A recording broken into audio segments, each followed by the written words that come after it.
Buenas tardes, me llamo Patrice Brodeur del KAICIID en Viena y le agradezco a cada uno de ustedes de estar aquí hasta el final, hasta la última mesa redonda de hoy. No por falta de respeto, pero por falta de tiempo, vamos a ir directamente a los cuatro ponentes. Y solamente que el orden es un poco diferente de lo que tienen ustedes en el programa. Vamos a empezar con el profesor Lefebvre de Montréal, después con el profesor Colom González de la CSIC aquí en España, después al doctor Fokas de Atenas, y después vamos a terminar con el señor Soykan, que es turco, pero viene y vive en Warsaw con la OSCE. Entonces vamos a empezar rápidamente sobre una temática que es importante porque es contextualizar la presentación que tuvimos en la conferencia inaugural del profesor Bouchard.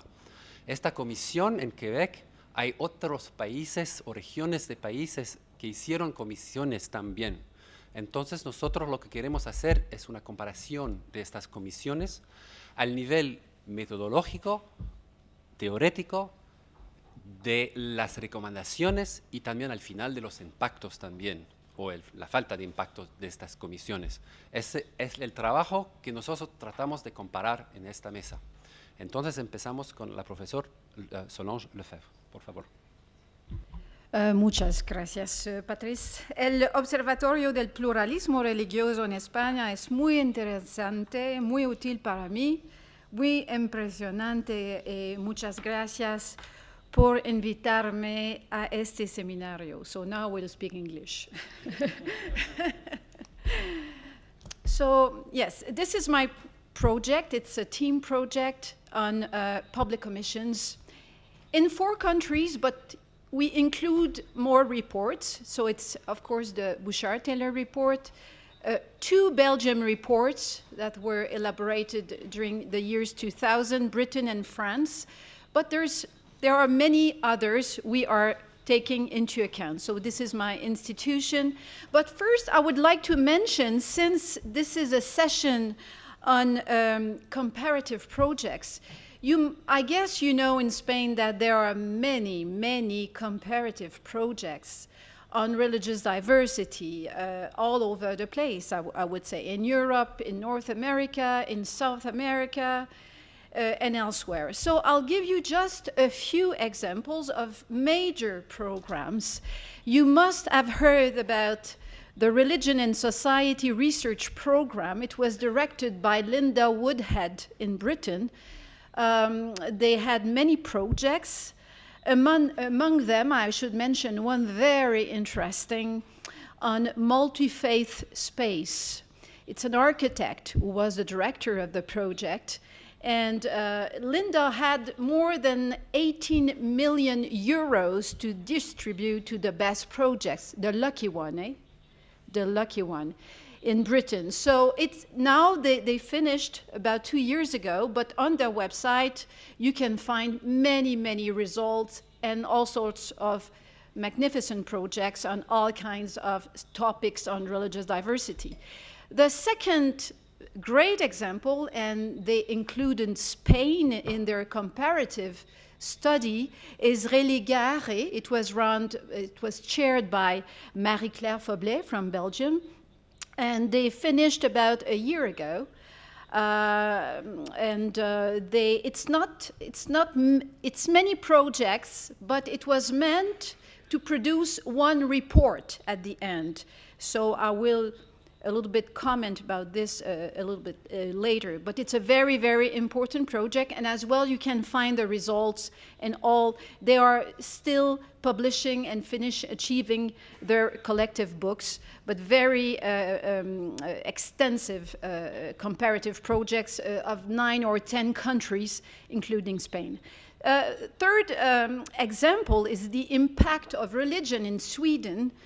The Nordic countries have been very active. In fact, Per Peterson from Sweden, Uppsala University, could have come, but he was very busy because they had their midterm review of this big comparative projects in the Nordic countries.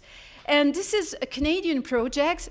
Patrice, Brodeur, and me are co-investigators on this project directed by Laurie Beenan in Ottawa. And just listen to the title. It's Religious Diversity and Its Limits, Moving Beyond Tolerance and Accommodation. It's quite provocating in Canada because you know the expression reasonable accommodation Pierre Bossé and Gérard Bouchard talked about became so important. But one hypothesis of the project is that we must go beyond accommodation to really integrate the other, the figure of the other. So general remarks about these projects and also mine, maybe it's obvious, but these are very large teams. And it is important to insist on something that is often so implicit. No consensus among scholars working on these very large teams actually exists on the normative aspects of religion in the public arena. Of course, we all agree on religious freedom, but how do we interpret that? How do we interpret religion of the majority, religion of the minorities? How do we balance between them? There's no consensus among the experts. Some of the experts will champion individual rights, questioning national religious heritage and identity and religion. Others combine majority, minority, and individual rights. And some plead for a very secularist model of society. Policymakers, thus, because this is what is interesting for us today, policymakers thus have to make their way into very sensitive and controversial issues. One of the comparative projects, I did not mention it, but the name is Diamond, in Europe was meant to work on the following observation. So maybe as my colleague from Toronto said today, to come to Spain is a paradise, but I would say that for her it's a paradise, but I would say that religious pluralism is far to be a paradise. It's not a rose garden. And the hypothesis of Diamond, working on dialogue between science and policy makers, is the following. What most European countries seem to have in common nowadays is that the body of scientifically based knowledge on immigrant integration has increased substantially, while at the same time, public authorities seem to have become less interested in making use of the assembled knowledge. Of course, this observatory seemed to show the opposite, but I guess it depends on what we're talking about. And we're talking about largely policymakers.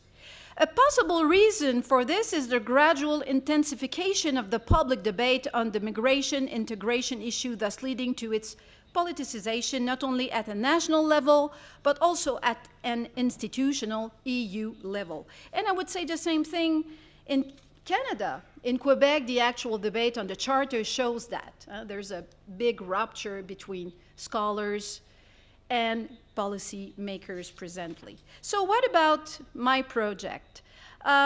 So it compares Quebec, Belgium, France, Britain, and some other countries who did public commissions on religious diversity. The reports that are analyzed, contextualized, are the Parek report in England, who was one of the pioneers. Then the Stasi report in France, and there are many after in France, Bouchard-Taylor report, and Foblet-Koulakovsky report in Belgium. So this is my team.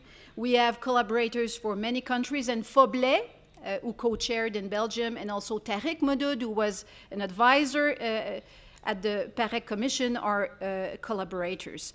So year one was last year. We compare, of course, the 4 reports, recommendations, influence, and on and on. Media corpus, database of many data. So we accumulate, we gather data from many kinds of sources. And next year, but it's a circular analysis. So we always look at the media, experts, commissions, and then but we separated for practical reasons the main theme between the 5 years of the project. So we will analyze the impact, the late academic reception, and we have a database. It should be public maybe within a year. We have more than 4,000 documents, and on the database, because I mention it because of many collaborations we develop with all scholars working on religious diversity, we will have a collaborative space on the database to help gather documents from foreign countries. So the themes are, of course, as you may guess, controversies around collective identity, management, and regulation of religion, including reasonable accommodation, gender relations, transformations of the national models, and also interactions between these national debates. But I just want to conclude with a few examples of the results, the very simple example. So I won't read this, it was a quotation. So the immediate reception of the reports was quite, even I would say, very critical, except for the Stasi report, but I will explain. So in Britain, the report was about racial equality. And the day after it was published, an important newspaper wrote, they were very angry. British is racist, says the Parek report. You know, the media was waiting for the release of the report, and they were very angry. So you see the title of this article, and many articles of the same kind were published. British is racist, says peer trying to rewrite our history. See, they were attacking national identity. And one key idea provoked this angry reaction, explained Tariq Moudoud in our seminar last spring. So this is a quotation from the report. Biku Parek and Tariq and others realized after they published the report that some formulations were not maybe the best formulations. They would have written things a bit differently afterward, but it provoked very angry reactions. So you can read the quotation, Britishness as much as Englishness as systematic, largely unspoken racial connotations. So see, the people felt they were attacking the collective identity. Even if Britain is seen as a champion of multiculturalism, as David explained to us earlier. So it is true, but even in Britain, such a report provoked very angry reactions again. The Bouchard-Taylor report, as you all know, the day it was published, the government of Quebec voted to keep the crucifix on the wall of the National Assembly, directly against the proposal of the report. I will never forget watching Gérard Bouchard and Charles Taylor on my television. I was at my state television, and we were supposed to comment, and we saw this release of the decision of the National Assembly. So we felt, we were quite troubled by what happened that day. So the question of national identity raised all sorts of criticism.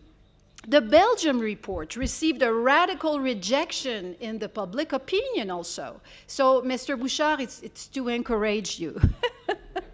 You're not the only one. So, one of the recommendations that provoked, again, angry reactions was about replacing some Christian religious holidays with others. And what about the Stasi report? It was applied very quickly. I would say, to my perception, but we have to verify, it may be because it was the only commission chaired by a politician. The others are chaired by experts. And because the report did not take the individual rights stance, banning the wearing of the hijab from public schools, so, which is the most famous recommendation. So for these reasons, maybe the Stasi report did not receive this angry reaction, except that, like the Belgium report, they suggested to add to some religious holidays, but it didn't work. Then the public opinion reacted very strongly. So you see, symbolic aspects in a society are very sensitive issues. But after a few years, these reports make their way That's all I can say because I don't have time to explain. Just a last example, and Patrice, how much time do I have? 2 minutes or 3? No, you actually have 6 minutes. Oh, okay, so I have time to... You don't need to take them all. You want to end on time. You know what? Maybe I won't. Okay, so my last example, it's about reasonable accommodation. It's about this fascinating circulation of concept between countries. So you know that it comes from the Anglo-Saxon judicial field. You know, the Parek report in 2000 already used it in 1 page. Of course, they didn't know it would become so hugely used, but they used it as a way to address many different requests. So it's funny because Quebec was already debating about reasonable accommodation in 2003 when the Stasi report was published. Pierre is among the pioneers who made it so popular with his reports at the Commission of Rights, Pierre Bosset. But it's funny because the Stasi report took the concept but reversed the meaning. So they talked about the accommodation as an interesting Quebec idea, insisting on the fact that the individual has to accommodate the group, which is the opposite, you know? So the opposite meaning. So it's funny to see the concept travel, you know, from one country to another. The Belgium report in 2010 thought it was a very interesting idea and quoted the Bouchard-Taylor report, but decided to change the word. Not accommodement, but aménagement. It sounded more European, you know. So in fact, and this is our understanding in the Canadian project with Laurie Beeman, the reasonable accommodation concept became very controversial. I was in Brussels for the last presentation of Foblet and Religare, and the policymakers did not want to use the concept. As Pierre said, there's other ways to address the issue. But there is a kind of competition between countries. Who will build or form the concept to address the diversity issue? It's kind of funny. We have to take distance from ourselves for a moment and look at ourselves debating and, you know, pleading for our way to address the same issue, a common problem. But more seriously, the reasonable accommodation concept now stands as a sort of paradigm in my country for sorting out conflictual relations with immigrants or the other. And we are quite critical of this because it was meant to be used in the judicial field.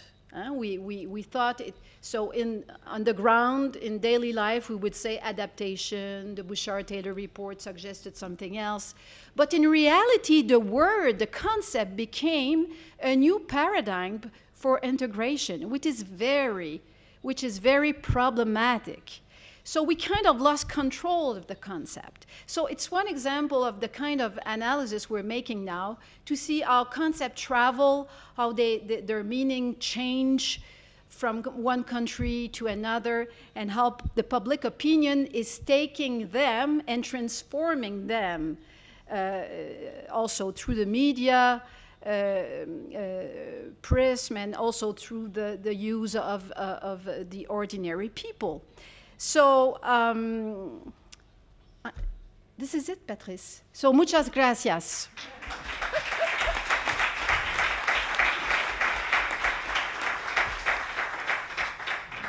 Alors, merci, professeur Lefebvre. Y ahorita vamos a la presentación del doctor Colom González.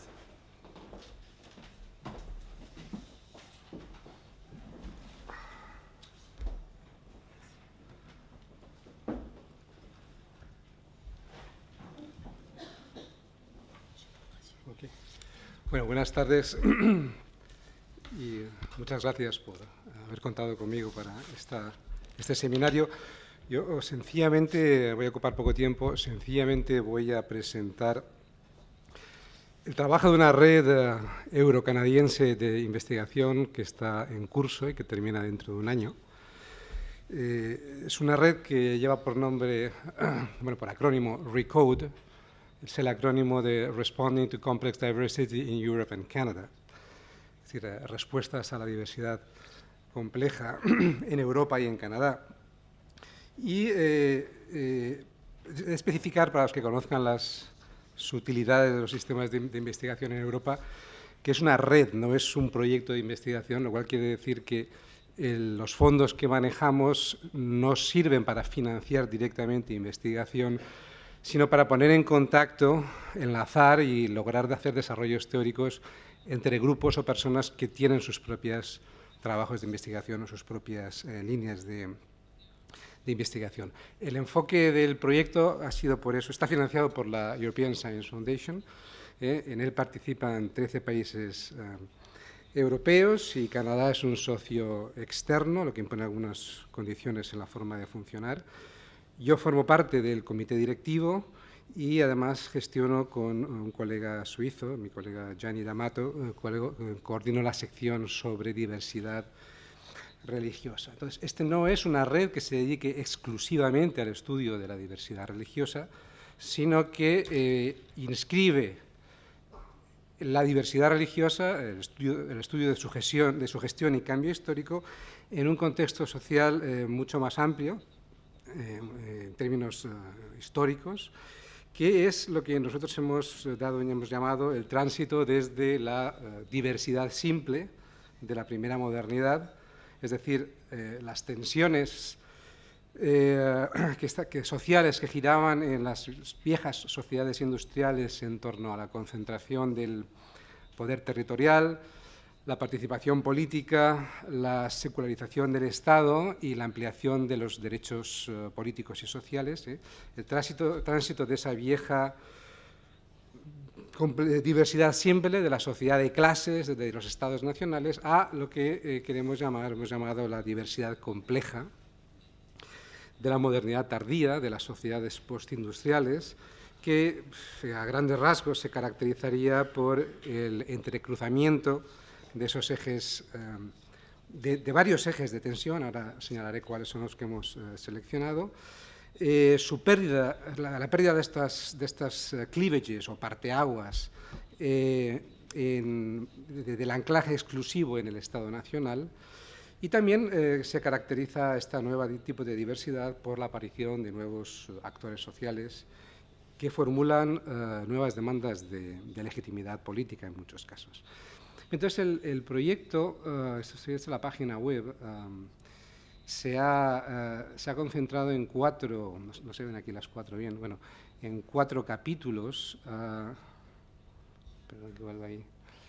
El primero es diversidad lingüística, el segundo básicamente territorialidad, el tercero diversidad religiosa y el cuarto básicamente es redistribución social, ¿no? Después del estado del bienestar que hay, ¿no? Bueno, si hay entre el público sociólogos, quizá esto les suene un poco a las viejas divisiones de Parsons, ¿no? A la vieja sociología estructuralista de los años 50, que eso es un dead white male, ¿no? Un varón blanco muerto en términos académicos, pero sin embargo sí que hemos querido utilizar estos adscriptores de área no para secuencializarlos a la manera ortodoxa, ¿no? Con las viejas teorías de la modernización que decían que el cambio social moderno era evolutivo, iba por fases, todas las partes del mundo pasarían por esas fases más pronto o más tarde, entonces bueno, había que desarrollar unas políticas de desarrollo, etcétera, etcétera. Todo esto pasó a la historia, no es así, pero sí que en el caso concreto, sin embargo, de Europa Occidental, este es un proyecto enfocado en la comparación entre Europa y Canadá, sí que en Europa Occidental nos siguen proporcionando bastantes pistas para ver cómo han evolucionado los escenarios de complejidad social, porque digamos que la primera modernidad se inicia o se centra en torno a los conflictos de la organización territorial de la soberanía, un tipo de soberanía muy distinta a la del modelo feudal, por ejemplo, las relaciones entre esta soberanía territorial con la autoridad religiosa, la Reforma protestante, y antes lo fue el cisma de la Iglesia católica y griega, pues supone un tipo de relación distinta entre autoridad política y autoridad religiosa, pero esto con el tránsito a los estados nacionales, muy pronto la religión deja de ser el principal elemento de legitimación política y de socialización y da paso a otro tipo de variables que son mucho más importantes, el principio de nacionalidades, la lengua se convierte en el principal instrumento socializador de los estados y empieza a plantear unos conflictos políticos que no tenían ningún sentido en el periodo anterior, donde lo importante era la fe o la religión del dominador y de los súbditos, no tanto la lengua que hablasen unos que otros. Esto, sin embargo, en las sociedades, en los estados nacionales modernos, cambia. La religión no es que pierda protagonismo, pero sí que pierde la centralidad como instrumento fundamental de legitimación política. Y, por último, esto en el tránsito a las sociedades de bienestar avanzado, pues está muy relacionado con las políticas de redistribución social, con el Estado social, que, como sabrán, en muchos países, también en Canadá, en sus orígenes estuvieron ligados también a la organización confesional de la provisión de servicios sociales. Por lo tanto, intento explicar cómo estas 4 áreas están interconectadas entre sí. A nosotros nos interesa ver cómo podemos elaborar, es un proyecto con una ambición teórica, sobre todo, cómo podemos elaborar interpretaciones de largo plazo, interrelacionando estas 4 dimensiones dinámicamente en su evolución histórica, y, como digo, yo me he encargado de coordinar el área que trata sobre la diversidad religiosa. Bueno, hemos tratado básicamente 3... Bueno, la forma de funcionar ha sido a través de la organización de seminarios especializados, temáticos. Hemos tenido una escuela de verano para estudiantes postdoctorales y hemos invitado, en la medida que ha sido posible, también a miembros de la sociedad civil y de las administraciones públicas y a algunos responsables de estos grandes proyectos. Por ejemplo, Foblets estuvo en Madrid en la reunión que tuvimos en abril pasado, y Fait Bader, que también estuvo ahí, pues también participó, ¿no? Como digo, nos hemos centrado en nuestra sección de diversidad religiosa en 3 apartados, en 3 capítulos temáticos. El primero ha sido una discusión o una revisión de los distintos significados que se le aplican a la noción de secularidad, y también la vigencia de la vieja tesis que equiparaba la modernización con la secularización de los referentes culturales y normativos de las sociedades. En el primer sentido, bueno, habrán visto esta mañana y esta tarde se han empleado aquí los términos laicidad positiva, en el caso del Tribunal Constitucional Español, secularidad abierta, en el caso del informe del profesor Bouchard y del profesor Taylor, la vieja idea, término de la KAICIID francesa, de la Ley de Separación de Iglesias y el Estado del año 1905. Y, bueno, ahora hay filósofos políticos que intentan elaborar una teoría, digamos, de la justicia y de la equidad en el tratamiento de las religiones, que, como en inglés no existe una traducción o un equivalente a la KAICIID, pues manejan el término de political secularism, ¿no? Entonces, bueno, una parte de las primeras reuniones que tuvimos fue de discusión teórica, de teoría política, para ver, bueno, de qué estamos hablando cuando hablamos de secularidad, de laicidad, las distintas acepciones que incluye, etc.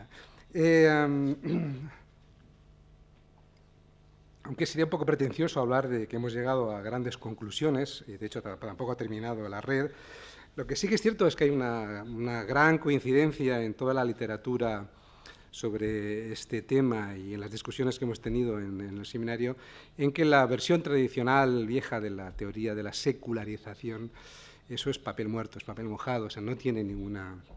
No encontrarás a prácticamente nadie que la defienda. Sí, por tal se entiende la idea de que las sociedades en proceso de modernización, que es un término que también está totalmente puesto en cuestión, la idea de que las sociedades en proceso de modernización van secularizándose, sustituyendo sus referencias religiosas por otro tipo de referencias laicas, científicas, etcétera. Esto, bueno, son ideas heredadas un poco de la filosofía histórica de la Ilustración, del positivismo del siglo XIX, de la primera sociología, que se fueron acoplando a todas estas teorías estructural funcionalistas de los años 50, pero hoy en día, desde luego, esa tesis, como tesis sociológica, la tesis de la secularización en su versión decimonónica, insisto, decimonónica, no es viable, no es plausible.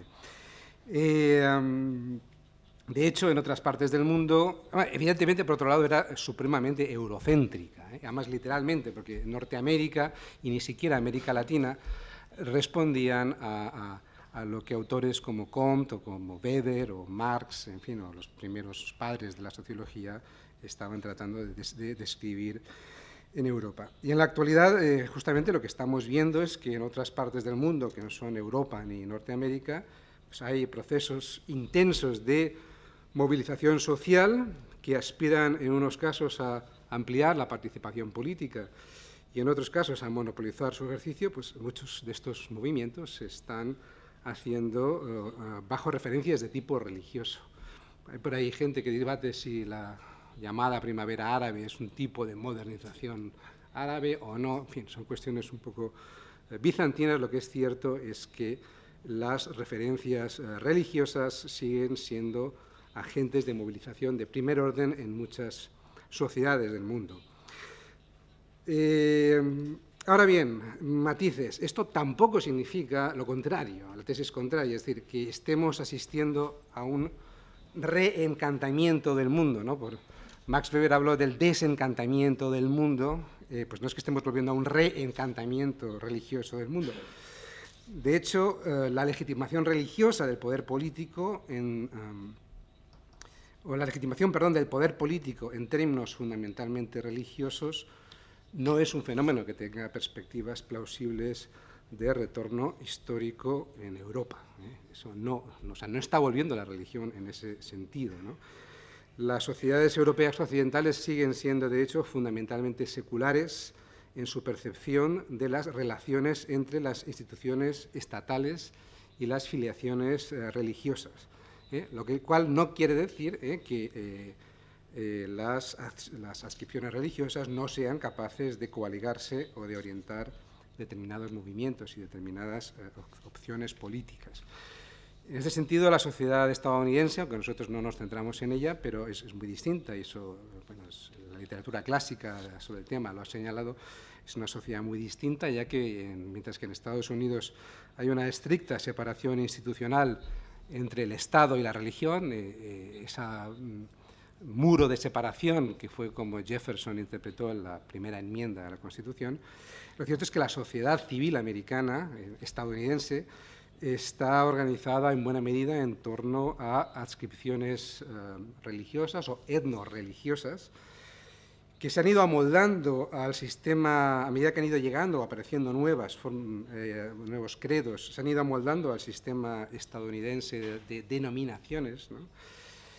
Y que siguen siendo una de las principales vías de incorporación o de asimilación o de americanización de los inmigrantes, ¿no? Y hay bastantes pruebas que demuestran cómo los inmigrantes, al llegar a Estados Unidos, incrementan su religiosidad o sus prácticas visibles de religión. Bueno, la interpretación de por qué esto es así, ya que responde, es diversa, pero es cierto que la vía etno-religiosa y de las congregaciones de la sociedad civil americana sigue siendo eso junto con los barrios étnicos, siguen siendo una de las vías de asimilación o de americanización. Canadá es un contraste interesante, ya que bueno, pues presenta algunas similitudes con Europa occidental en el grado de secularización de sus valores sociales, por la secularización de su discurso político, aunque el actual gobierno conservador pues, bueno, ha hecho ciertas fintas religiosas en su discurso político, pero no es imaginable el tipo de discurso con apelaciones religiosas a Dios que uno puede encontrar en los presidentes de los Estados Unidos. Y aunque, bueno, un colega ha señalado antes en su presentación que la Constitución canadiense no menciona explícitamente la religión, no hay una religión de Estado y se maneja constitucionalmente la idea de la neutralidad, lo cierto es que la gestión institucional de la diversidad religiosa y lingüística sí que se encuentra en los propios orígenes de Canadá desde el periodo colonial, cuando hubo que gestionar una provincia conquistada, católica, que era Quebec, bajo la denominación de una corona, la monarquía protestante, la ubicación de los lealistas que venían de Estados Unidos, etcétera, etcétera. Bueno, pues entonces, con esto estaba tratando de describir que el segundo capítulo del programa, del proyecto, lo hemos dedicado a analizar distintos procesos de secularización y distintos modelos de gobernanza de la religión, de gestión pública de la religión, engarzando con la tesis anterior de que los procesos de secularización no responden a una única narrativa ni a un proceso histórico unificado, sino que más bien responden en Europa y en Canadá a las diversas relaciones entre estados, los estados, las iglesias y los grupos nacionales, con tres actores, tres posibilidades de combinación. Y en la red pues, se encuentran toda una serie, esperamos tener al final hasta 50 documentos de trabajo. En la red están colgados las publicaciones que ilustran muchas de las tesis que estoy aquí comentando, ¿no? Por último, el tercer apartado, y con esto acabaré, de la sección de diversidad religiosa que hemos tratado en Recode, se ha centrado en los desafíos que generan las nuevas formas de diversidad religiosa y que son distintos de los viejos conflictos sobre la oficialización de las religiones y sus relaciones con la soberanía política. En Europa y en Canadá, la alimentación de esta nueva diversidad religiosa viene numéricamente, sobre todo, de la inmigración, pero cualitativa, por número de confesiones, la verdad es que también obedece a otro tipo de fenómeno, que es la ampliación de la oferta religiosa puesta al alcance de formas de vida que ofrecen mayores opciones vitales de las que ofrecían en sociedades más tradicionales, hace 40 años. Por lo tanto, mucha gente opta por adoptar nuevas ofertas religiosas que están, por así decirlo, en el mercado de las confesiones religiosas, ¿no?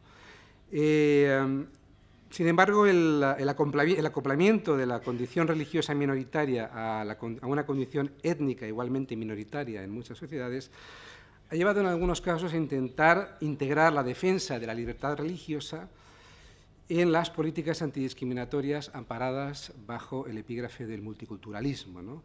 Y esto ha llevado, por un lado, a unos peculiares intentos de reconfesionalizar, lo pongo entre comillas, ¿no?, el espacio público en nombre de la protección de esa diversidad y de la igualdad religiosa, así como una serie de dificultades o equívocos normativos, ya que la libertad religiosa se encuentra histórica y constitucionalmente ubicada, como se ha señalado en la sesión anterior, en un nivel mucho más fundamental de los estados de derecho que las políticas de acomodo cultural o de protección contra la discriminación o de compensación de las desventajas sociales. Es decir, en los orígenes del Estado de Derecho se encuentra el derecho a la libertad religiosa, a la libertad de conciencia.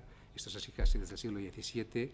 Todas estas políticas compensatorias, a las que se han asimilado también, por ejemplo, la protección de la igualdad de género, etcétera, etcétera, tienen otro estatuto histórico y otro estatuto normativo en las políticas europeas, y meterlas todas en el mismo paquete, meter también aquí entonces la libertad religiosa con el multiculturalismo, la compensación de la discriminación étnica, etcétera, etcétera, crea toda una serie de confusiones y malentendidos o equívocos que en algunos de los papeles, de los papers que hemos publicado, pues discutimos. Es todo. Gracias.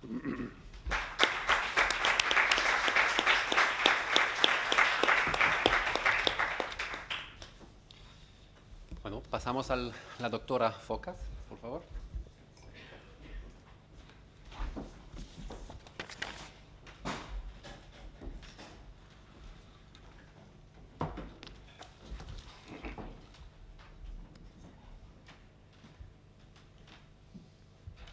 Good afternoon, everyone. I want to thank the organizers for the invitation to come here and present my research project. It's a pleasure to be here. Here you see the title of my project. It's a mouthful, Directions in Religious Pluralism in Europe, Examining Grassroots Mobilizations in the Shadow of European Court of Human Rights Religious Freedom Jurisprudence. It's a 5-year project based in Athens at the institution called HELIAMEP, which stands for Hellenic Foundation for European and Foreign Policy. I'm the principal investigator in the project, but I'm supported in it by a fantastic team, including 13 advisory board members, and I'm really pleased to have one of them here with me, a local of yours from Madrid, Professor Javier Martinez Toron. Oh, sorry, I didn't notice that. I don't ever use PowerPoint, actually. And also 7 other team members are in the project. It just started this month, actually, so it's very fresh. That means I have no results to give you. At the moment, I'm here just to talk about the ideas behind the project and just to give you a sense of its aims and probably say a few things about its methodology. But I really want to be brief. It's been a very long day. It's been a rich day, fantastic discussions, but I think you all must be reaching your saturation point in terms of how much more information you can handle. So I've slipped my email address. I fit my email address onto this page. If you feel like you have any questions you want to ask and there's not time for discussion afterwards, please do contact me. I'd be grateful. So a few words about the rationale behind the project. Basically, the background has to do with the fact that the European public square is, in the last 20 years and increasingly so, inundated with controversies and debates around the place of religion in the public sphere. Issues such as freedom of religious expression and freedom of speech versus protection against blasphemy or protection against defamation of religion, hate speech, the public display of religious symbols. These things loom large in the workplace, in schools, in the media coverage, etc., throughout Europe, but also at the local, national, and supranational level. The presence of Islam in Europe has acted as a catalyst in many of these debates, but these debates have grown to encompass much broader assumptions about the nature of religious communities, about their relationship to state institutions, and about the place of minority religious communities in society. It's against this background of shifting attitudes towards religion-state relations and a multitude of Christian, Muslim, and otherwise religious and non-religious voices that the European Court of Human Rights has emerged to add its own voice. And it's a powerful voice. The court, through its role in defending the rights enshrined in the European Convention on Human Rights, has evolved into what one scholar calls the most effective transnational human rights institution on earth. It covers over 800 million people in the 47 states of the Council of Europe. So obviously it's vast in terms of its the geographic breadth and the scope. The European Court of Human Rights is now an arena where some of the most challenging debates on religion in Europe take place, and its case law has centrally contributed to shaping the terms of those debates. Increasingly, it deals with matters that touch a nerve of Christian, Muslim, secular, and atheistic publics alike. With its decisions regarding, just give you some examples, whether there is such a thing as a national right to display a crucifix in public schools, the OSCE case, which was mentioned earlier. Whether a cross can be worn as a necklace by an employee of a state-run airline, in the UK, the OIDA case. And whether it should intervene in resistance to, quote-unquote, the proliferation of religious architectural structures like minarets in the Swiss case, amongst many others. So the court's voice is also a very contentious one. This project examines the domestic impact of the European Court of Human Rights Religious Freedoms case law.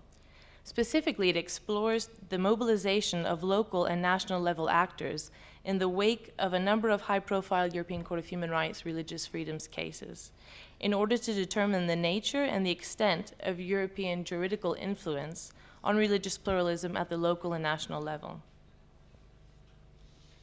It has 3 main objectives. The first, to explore the extent to and the ways in which the Court Religious Freedoms case law mobilizes grassroots level actors on issues related to religious freedom. Second, to examine the influence of the Court's religious freedom case law on the approaches of national courts. And third, to probe the indirect effects of the Court's case law on pluralism from the grassroots local and national level through to the European level. So in a sense, it has a kind of circular motion to it, starting from the top, from the European Court of Human Rights decisions on religious pluralism and the extent to which it trickles down to the grassroots level, and how that influence on the grassroots level then feeds back into national level case law and then potentially eventually back to the European Court of Human Rights.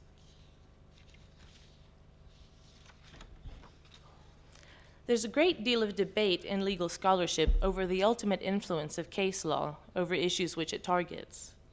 This is a line of questioning well developed in the United States in relation to the Supreme Court, but I'd say less so in Europe. A number of scholars argue that courts have little direct effect and independent impact on citizens' behavior. And so the notion that the court's decisions can bring about social change is a quote-unquote hollow hope. Court decisions, they argue, are implemented and can influence policy only as long as they find support among government decision makers. And in fact, one comparative study by a European scholar finds that national courts' case law tends to protect short-term governmental interests. From this perspective, courts often appear to provide powerful support for the status quo, but weak sources for challenging the prevailing order. Here I have a quote to cite you, and again an American scholar says, "The conventional wisdom among political scientists and sociologists who have studied these matters is that the courts by themselves are not very powerful, and at best are important at the margins or in conjunction with other governmental bodies." Adding to this point the fact that the actual resort to judicial intervention, the actual resort that people take to courts, is more the exception rather than the rule, the message that one gets is that courts are not always where it's at. We need a closer look at the margins and at local and national level developments on matters of religious pluralism. An alternative approach then, and the one that this project takes, is to examine what is happening in the aftermath of a law or a judgment at the grassroots level. This decentered approach recognizes that court decisions can significantly facilitate the placement of issues on the public agenda, and thus serve as catalysts for significant social change, what Stuart Scheingold calls the politics of rights. This perspective finds that marginalized groups may capitalize on perceptions of rights associated with particular legal developments in order to initiate and nurture political mobilizations. This process of rights consciousness raising, I think, is very important. So from this decentered perspective, which studies the local and national level grassroots mobilization in the shadow of the court's case law, actual compliance with a court ruling is only a small part of the possible policy consequences of a given court decision. There's a whole other, less conspicuous but no less important domain in which court decisions provide the political opportunity structures within which citizens act. This is a dimension of movement activity which, to cite Michael McCann, requires complex, subtle, and unique reflections about law and social change. So ultimately, this project addresses the question, what rights consciousnesses might be developing in the aftermath of the European Court of Human Rights religious freedoms jurisprudence, and to what potential effects?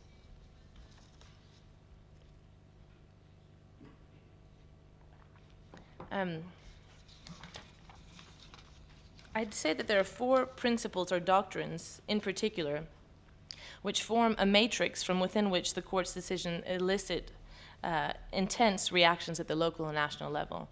There's a lot to be said about each of these terms, and I want to be brief, like I said, so I'll just say a couple of things. The principle of subsidiarity, which is actually a religion-oriented, origined, a Roman Catholic historically concept, suggests that a matter ought to be handled by the smallest, the lowest, or the least centralized authority capable of addressing that matter effectively. Okay, thanks. So it's a fundamental aspect built into the workings of the court and into the European integration project more generally.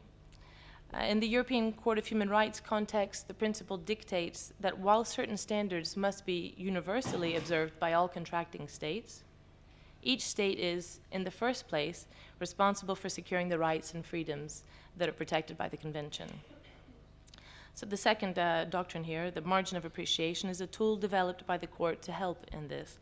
Through this doctrine, the court allows states a margin of appreciation in determining whether a particular restriction of a right is actually required in the given circumstance. And the term is it necessary in a democratic society? In a particular case of the European Court of Human Rights, Rasmussen versus Denmark of 1984, the court introduced a further factor of relativism, that of consensus. Here the court declared that the scope, I'm quoting here from this particular decision, the scope of the margin of appreciation will vary according to, amongst other things, the existence or non-existence of common ground between the law of the contracting states. From one perspective, then, the consensus doctrine, when coupled with a margin of appreciation, poses a serious obstacle to the protection of minority rights. Because the less the court is able to identify a European-wide consensus on the treatment of a particular issue, the wider the margins that the court will grant to the national institutions in each case. And minority groups, often underprotected in national policies, are often the main losers in this approach.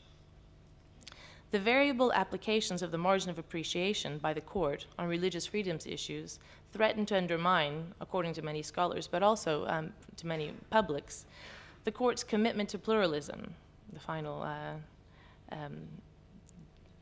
dimension of kind of fundamental aspects of the way that the court operates and aims of the court. So undermining the court's commitment to pluralism and, in effect, in that way, undermining the legitimacy of the court. I'll just very briefly mention the Lauzzi case because it's been mentioned before, but for me, the path-breaking Lauzzi versus Italy case is a case in point, both through the first decision in 2009, where the court found that the display of the crucifix in Italian classrooms was in violation of the European Convention on Human Rights, and in its dramatic reversal in the Grand Chamber decision of 2011. More than any other ruling on religion, this case brought the European Court of Human Rights to the mass level. The Lauzzi case, through the intense interest in the case exemplified by the unprecedented number of third-party interventions by national governments, 10 national governments made official interventions, by a number of members of European Parliament, and also a broad range of NGOs that represented religious and secular and atheistic ideologies. This case serves as an example par excellence of the strong contestation of religious matters in the European Court of Human Rights case law. And this case was very much an inspiration for my proposal for this particular research project. These are 5 main research questions that my research addresses. Do religion and religious pluralism acquire greater public attention in the aftermath of particular judgments? Do religious and social actors gain or lose leverage as a result of judgments? Are the aims of religious and social actors articulated in terms which either echo or react against particular judgments? Do the judgments promote greater or limit recourse to courts? And is there evidence of judgments influencing policy planning and decision-making? So the study will be conducted in 4 countries, and I've chosen Greece, Romania, Italy, and Turkey. Italy, the Italian choice comes to a large extent because of the Lauzzi case, because I want very much to investigate that case at a much greater level, to study also lobbying that took place at every stage of that case. In Italy, but also in Brussels and Strasbourg. Greece and Romania, we have 2 majority Orthodox countries in this election, and you may wonder why, but Orthodox countries have a particularly conspicuously bad record in the European Court of Human Rights. Majority Orthodox countries are responsible for over 63, or maybe exactly 63% of convictions to do with Article 9, the religious freedoms article of the Convention on Human Rights, and Greece alone is responsible for over 20% of those Article 9 convictions. So I think there's room for some extra attention to Orthodox cases. And Turkey, because I think 2 very controversial cases, the Sahin case on the headscarf of a woman wearing a headscarf in the university, and the closure of the Refah party are very important cases and controversial cases. And also, in general, the court's handling of Islam has been very controversial, so I think it's important to take a special look there too. And the work will consist mainly of interviews to be conducted with religious minority actors, religious majority actors, representatives of religious, non-religious, secularists, and other ideological NGOs, cause lawyers representing religious freedoms cases, and state representatives dealing with religious freedoms issues. I had proposed to choose cases of the European Court of Human Rights falling within 4 particular themes. And in fact, the 4th one here is different from the one that I had proposed. But this is something that is going to be discussed and decided in the kickoff meeting for this project, which will take place in early March. This is the preliminary section, the selection of themes that I think are important across all these countries and will help kind of have a comparison across the cases. And my very last slide is just to point out that all the work will take place within 5 work packages. It's divided into 5 work packages over the 5 years. In the beginning, I'll just be developing the theoretical framework for the project. The second work package entails me mainly doing interview research in Strasbourg and Brussels, looking into legal mobilization behind these cases and the lobbying efforts at various levels. The 3rd and 4th work packages are the field work to be conducted by the postdoctoral students in the 4 countries, looking at the influence of the court's religious freedoms case law on local and national level grassroots mobilizations, and also the extent to which these mobilizations then influence local and national level case law. And then finally, a thematic analysis and dissemination of the work. Hopefully, it will produce several articles and books and lots of conference presentations. So this is it. I thank you, and here's some references that I used.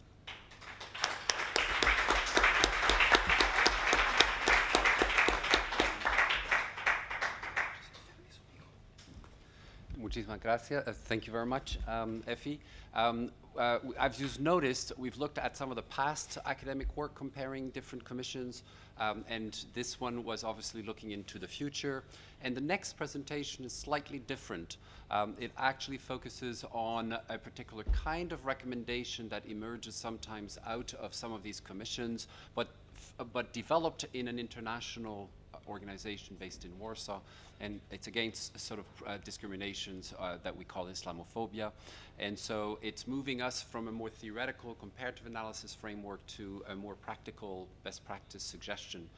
And so I'm now Mr. Soykan will present that, and hopefully we'll be able to finish with a slight delay, given that we started actually 25 minutes later than what was given to us on the program. So if you allow for a little extension into up to 7:15, I promise you we will end at 7:15. And so if you have to leave before, of course, please do so quietly if possible, and so we can actually benefit also from our last presenters today. Thank you. Thank you, Patrice, and it's a great pleasure to be in here, although I'm the last speaker and I know that I have to cut my presentation short so that we don't stay that long. It has been already a quite long day for everybody. But what I'm going to talk about is actually how this international comparative studies can be turned into concrete action, and what intergovernmental organizations can do to help also efforts at the national level. The example that I'm going to talk about is a very particular issue, but I think quite topical and relevant. The importance of fostering a climate of mutual tolerance and respect between believers of different communities, as well as between believers and non-believers, has been emphasized by the Organization for Security and Cooperation in Europe as early as in its 1989 concluding document of Vienna. In its subsequent decisions, the organization has strengthened this commitment by encouraging participating states to do more in order to build democratic and pluralistic societies where coexistence and harmonious relations between different religious groups can be ensured. These commitments have underlined the role of education not only as a right guaranteed to everybody without any discrimination based on several grounds, including religion, but also as a tool to promote an appreciation for religious diversity, foster a greater understanding of different religions or belief, and counter prejudice against Christians, Jews, Muslims, and other religions. With the view of supporting the efforts of participating states in combating intolerance and discrimination, ODIHR, which stands for Office for Democratic Institutions and Human Rights, it's the main human rights body of the OSCE, Organization for Security and Cooperation, has developed a number of educational tools addressing especially anti-Semitism, Holocaust remembrance, and anti-Muslim prejudice. The guidelines for educators on countering intolerance and discrimination against Muslims were published in 2011. And seek to assist educators in facing new challenges in relation with tolerance and non-discrimination. In a way, recognize that teachers, educators need to be equipped with the skills to challenge contemporary forms of racism and xenophobia. ODIHR took this initiative following a series of consultation meetings with educators and youth representatives during 2009, where the participants expressed the need for guidance on how to counter manifestations of intolerance and discrimination in schools, as this issue had become a growing concern under the conditions of war on terror, economic crisis, and difficulties with managing diversity.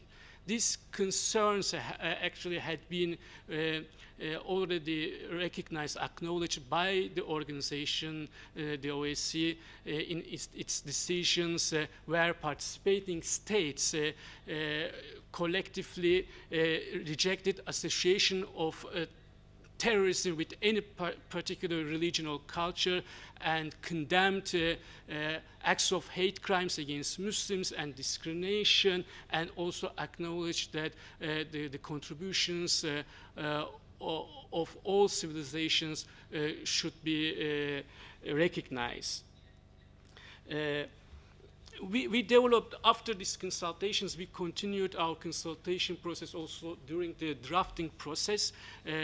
We organized several meetings, and we consulted with experts, also Muslim community-based organizations, youth organizations, teacher associations across the OSCE region, including Spain. And they contributed, all these experts contributed to the drafting process. And the guidelines that we are talking about, I think, are important, especially for three reasons. First of all, this is the first time that an educational tool dealing with specifically this form of intolerance, which is Islamophobia or intolerance against Muslims, has been developed at the international level. When we talk with teachers, educators, they were telling us that they had some guidance on how to deal with anti-Semitism, racism, even LGBT issues, but they had nothing about Islamophobia. So there is a certain need. And also, the second important aspect of this tool is that it is very authoritative. It has quite a lot of legitimacy because it has not been published only by one international organization, but the OSCE, but also the organizations like UNESCO and the Council of Europe, which are very credible organizations, and they have quite long experience of developing similar tools. And Another important aspect of these guidelines is they are available, accessible in different languages. We published this so far in 5 languages, including Spanish, but still this translation process continues. We are translating to Greece, Bulgarian, Italian, Swedish. So whenever there is a request, we do this. The guidelines have been designed for secondary, primary and secondary education, mainly for formal education, but they can be also used by people dealing with non-formal education. And it can be used by policymakers, teachers, civil society activists, so on. And it is very useful for curriculum development, also it can be used as a basis for teacher training and so on. It has multiple purposes.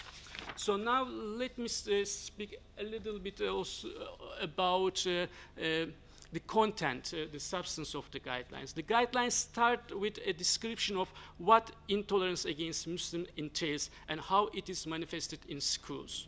Our description is fairly general, but it was very difficult to reach that consensus.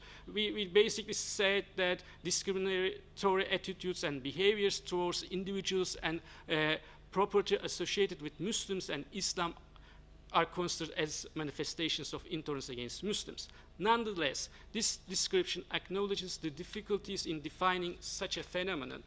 That's why in the document we suggest that the term Muslim should be interpreted broadly without limiting it only to observant Muslims. We also acknowledge that sometimes people who are perceived as Muslims can be targeted, although they are not so. The guidelines outline 6 prevailing anti-Muslim prejudices which may motivate intolerant and discriminatory attitudes. They are all the same. They are motivated by exclusively religion. They are totally other. They are inferior. They represent a threat. And cooperation with them is, of course, impossible. We provide examples of how these prejudices are manifested in schools, including physical attacks on Muslim students wearing headscarf, name-calling such as Bin Laden's son, jokes about the underachievement of Muslim students or exclusion of Muslim girls from certain school activities, assuming that they would not join. All these have serious impacts on students, and teachers need to have adequate skills to challenge such prejudices and respond to their manifestations. In the guidelines, we suggest several educational approaches to counter intolerance against Muslims. Rights-based approach, participatory approach, opening space for discussion, assessment, and monitoring. These are not alternatives, but act to form a combined strategy. For example, a rights-based approach, which is the key to the management of diversity in all walks of life, means that every child knows their rights, but also is aware of the responsibility to accord those rights to others. In this case, that of respect, equality, and freedom of religion. Participation is not just a right, but also makes for better learning and relationships. Students and teachers do not necessarily change their behavior just because they are told to, but when they are involved in drawing up codes of behavior and thinking about how to make the school a safer and more inclusive place. This would include opening space for discussing the root causes of negative stereotypes in cultural, historical, and social dimensions. All these approaches must be implemented based on the monitoring of the actual situation on the ground, and their effectiveness should be re-evaluated regularly. The guidelines also provide information on effective strategies dealing with intolerance against Muslims in educational contexts. They start with responses to incidents of intolerance or violence and move to prevention and protection and to building a school culture where intolerance and discrimination is less likely. They develop on how to create an atmosphere where everybody feels safe to discuss sensitive issues, and teachers do not bury conservative matters just because they are difficult. Of course, this also requires skills for responding to the expressions of anti-Muslim prejudices. That's why in the guidelines we also provided some examples of counter-discourse, how those prejudices can be countered. The resource also deals with religious accommodation in school, dress, Friday prayers, etc., and what to do about a curriculum opt-out by explaining that. And this was actually quite a difficult issue because all participating states in the OSCE have different legal traditions, constitutional frameworks. But what we our suggestion was that first, engagement with parents and students should come first. Even when there are some legal or constitutional administrative restrictions, this message should be very clearly given to students and parents. So this is very important. This message should be given properly.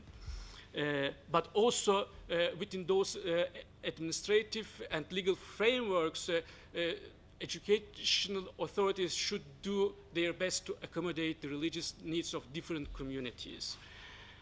The guidelines underline that teaching about religions, including Islam, can contribute to mutual understanding and reducing prejudice. Within this context, we encourage educators to present materials in balanced, objective, and professional manner, and we also draw attention to the need for teaching about the history, culture, and traditions of religious communities that are presented among the school community, and ensure that the opportunities to learn about religion is provided for all students without any discrimination.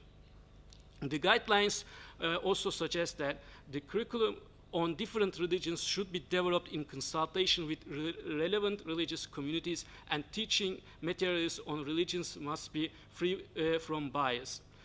In our guidelines, we can find a number of examples of teaching materials, including from Spain and also from other countries. I'm not going to talk so much about this aspect, teaching about Islam or Muslim cultures. In fact, when we talk with governmental authorities dealing with education, and when we ask them what they are doing to combat anti-Muslim prejudices, most of the times the only thing that they tell us that, okay, they have a course on Islam, they are teaching about Muslims, and this is good. This is not so bad. But in fact, it is not enough. This is mentioned by our first speaker. We should go, in fact, beyond accommodation and beyond teaching about Islam or these cultures. We have to learn some lessons from the past, and we should understand that, for example, we don't, as an approach, we don't combat anti-Semitism by teaching about Judaism. What teachers should do also, they should teach about Islamophobia in schools, and this is missing. And in these guidelines, what we are doing is to promote this approach and provide tools for teachers how they can do that. And the critical approach is actually not to, and we explain this also public in general, that our approach is not to accuse students of being racist or Islamophobic, but to make them think critically so that they can, by themselves, by their own experience, they can acknowledge, they can recognize their own prejudices, because all of us have prejudices. So that's the point. And in these guidelines, we provide examples of like how art, theater, human rights campaigns, critical media literacy, community interactions, exhibitions, oral histories, classroom exercises can help to promote this critical thinking. And there are a lot of good examples. that you can find, for example, teaching materials, anti-Islamophobia education kits that you can find in Canada, in the UK, some online resource tools like 1001 interventions on Muslim contributions to foundations of modern civilization, the online tool Oral Histories of Muslim Youth in New York City. All these are quite a lot of examples that already exist and presented in these guidelines. And there is also information in the guidelines about normative frameworks in the annexes. So just in conclusion, I want to underline some pitfalls that teachers should take into account when they are using this tool. First of all, the guidelines, like any other similar tools, shouldn't be read as a closed document. Rather, they should be considered as a general framework for inspiration. And second, in applying the guidelines, educators always need to keep in mind the specific context that they are working. And also, thirdly, in addressing intolerance against Muslims, religion shouldn't be taken as the only identifier. Identity is a very complex thing, and Muslims have complex identities. Religion is not the only one, and students should have the right to say when they want to be treated as Muslim and when they don't want this. And lastly, these guidelines are only the starting point. We need to do more, and we need to develop more tools, and teaching of teachers, training of teachers is the key. And we have these guidelines now in Spain, and we hope that we will have continued this by outreaching also in Spain, the teachers. And if you have any questions, if you would like to have other suggestions, please feel contact to us. I will be tomorrow in here also with you. Thank you.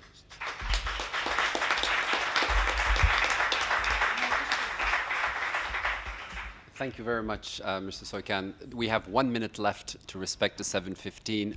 3 thank yous, 3 agradecimientos. Primero, a los 4 ponentes que respetaron a menos del tiempo en cada caso. Es excepcional. Bravo. Entonces, bravo a los 4 ponentes. También a ustedes para su poder de concentración y quedarse hasta el final. Y finalmente, tercer agradecimiento a los traductores arriba que nos ayuden también a hacer el diálogo más ponente. Gracias a todos y hasta mañana.